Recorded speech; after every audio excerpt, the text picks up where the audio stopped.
Warhammer 40,000.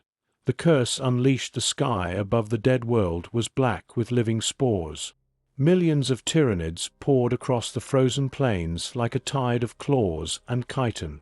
The air trembled beneath the psychic pressure of the hive mind, and the snow itself had turned crimson with blood. At the center of the battlefield stood Brother Herek of the Space Wolf, his battered Terminator armor cracked and stained with alien ichor. His frost axe was chipped from hours of relentless combat, and his storm shield had been shattered by the crushing blow of a monstrous Carnifex.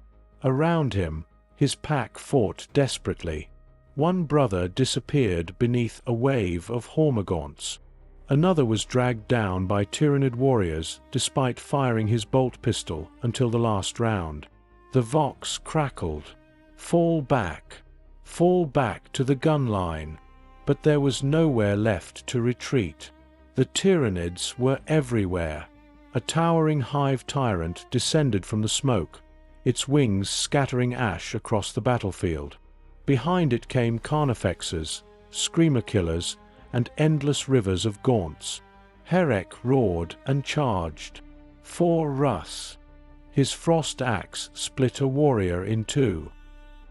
He shoulder-checked another into a crater before crushing its skull beneath his armored boot. Then the hive tyrant struck. Its massive bones word carved across Herek's chest, throwing him dozens of meters across the ice. His armor alarms screamed.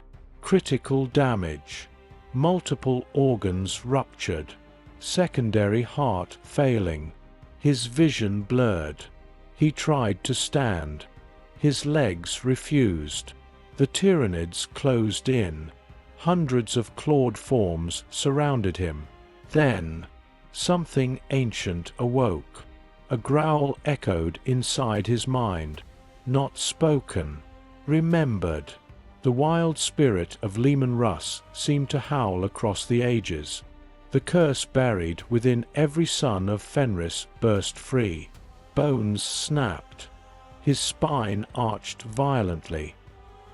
His rib cage expanded until ceramite armor split apart with deafening cracks.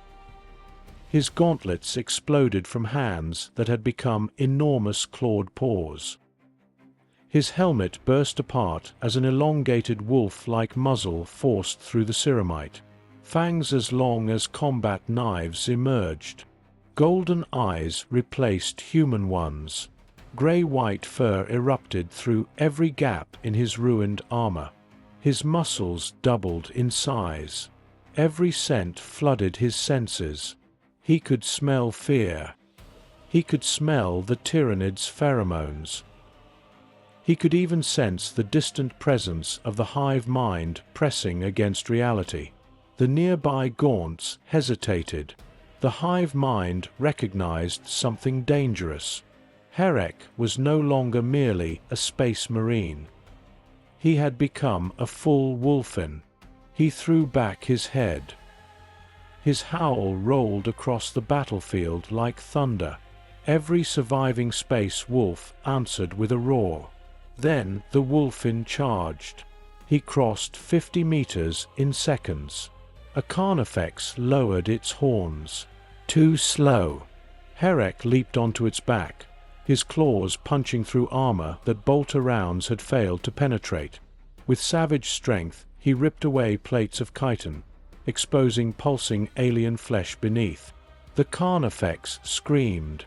Herek tore into its spine. The beast collapsed with an earth-shaking crash. Without pausing, the wolfen launched himself into a knot of Tyranid warriors.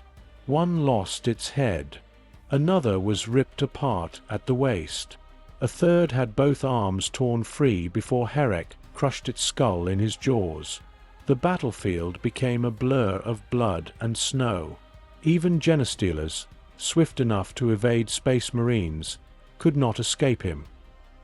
He caught one in midair, snapped its spine with a twist of his claws, and hurled the corpse into another charging brood. Then the hive tyrant descended. Its psychic scream battered Herek's mind, but the beast within cared nothing for fear or pain. The hive tyrant struck first. Its bonesword slashed across Herek's shoulder, drawing dark blood. The wolfin answered with a deafening roar. He seized the tyrant's sword arm and refused to let go. Muscles strained, claws dug deep. With a violent wrench, he tore the limb completely free. The hive tyrant shrieked. Herek lunged. His claws ripped open its chest.